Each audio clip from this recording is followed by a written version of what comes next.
அதான் கேட்டேன், அப்பவே கேட்டேன், போயிடுங்க நண்பா, கொஞ்சம் வழி விட்டு। ভারতের তামিলনাড়ুতে নতুন রাজনৈতিক দল টিভিকের সমাবেশে পদদলিত হয়ে শিশুসহ অন্তত ২০ জন নিহত হয়েছে। শনিবার তামিলনাড়ুর করুরে থালাপতি বিজয়ের সমাবেশে হৃদয় বিদারক এই ঘটনা ঘটে।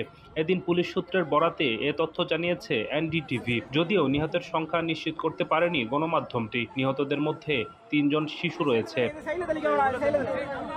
প্রতিবেদনে বলা হয়, নিহতদের মধ্যে প্রাপ্তবয়স্করা বিজয়ের নতুন দলের সমর্থক। তারা অন্তত ৬ ঘন্টা ধরে সমাবেশে বিজয়ের জন্য অপেক্ষা করছিলেন। তবে বিজয় দেরিতে করে সমাবেশস্থলে পৌঁছান। এই ঘটনায় রাজ্যের স্বাস্থ্যমন্ত্রী এম সুব্রামানিয়ান দ্রুত কারুরে পৌঁছেছেন।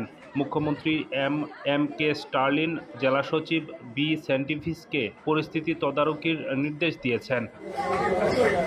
প্রতিবেদনে বলা হয়, বিজয় যখন বক্তব্য শেষ করেন, হঠাৎ অতিরিক্ত ভিড়ের মধ্যে কয়েকজন মানুষ অজ্ঞান হয়ে পড়েন। তাদের অ্যাম্বুলেন্সে হাসপাতালে নেওয়া হয়। দুর্ঘটনার আগে ভিড় নিয়ন্ত্রণহীন হয়ে যায়। অবশ্য বিজয় তখনও বক্তব্য চালিয়ে যাচ্ছিলেন। কয়েকজন কর্মী পরিস্থিতি লক্ষ্য করে তাকে সতর্ক করেন। পরে বিজয় তার বক্তব্য থামিয়ে দেন এবং পানি ছিটাবার উদ্যোগ নেন।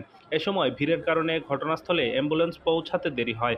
তথ্য অনুযায়ী ঘটনাস্থলে অন্তত ৩০,০০০ কর্মী সমর্থক উপস্থিত ছিলেন। এ ঘটনার পর শাসক দল ডিএমকে বিজয়ের অবহেলার কারণে তার গ্রেফতারের দাবি জানান।